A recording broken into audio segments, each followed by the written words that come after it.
here to give us an analysis of this case is Attorney Jay Davis. Jay, it's fascinating to watch just how the little details in this case just get scrutinized, up to the point where if the muzzle of the gun was touching Trayvon Martin's sweater, because it can say so much. Now, do you see any problems with the prosecution's case right now?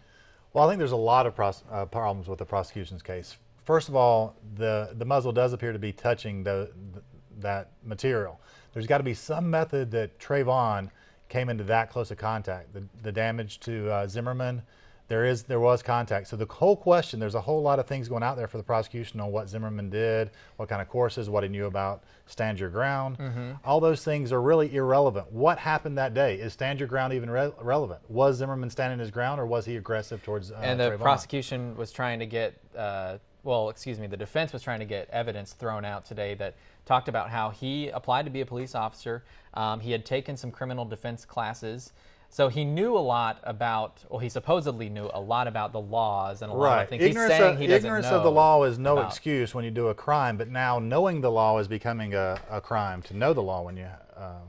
the prosecution's basically trying to paint him as a vigilante. And, that could, I guess, prove problematic for him. Now, Trayvon Martin's mother might take the stand soon. How important is her testimony, especially for these jurors, all women, all mothers? Well, all women and all mothers are going, or all mothers, not necessarily all women, but all mothers generally are going to protect their children. So whatever she says is going to be designed to do the very best to elicit sympathy for her son, and to try to convict who she perceives to be who is her son's killer, and try to make it all about Zimmerman.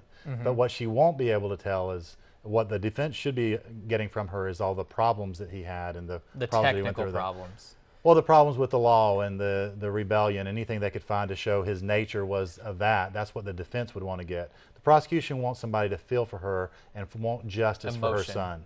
They want her to feel emotion, to want justice for her son. All right. It's going to be interesting to see if they put her on the stand tomorrow or when they wrap up the case, if she's the last witness. So thank you, Jay. We appreciate it. We went from Jay Gray to Jay Davis. So. Well, if you have a legal question, you can send it to us, and we'll answer it right here on the air. You can email it to itsthelaw@41nbc.com.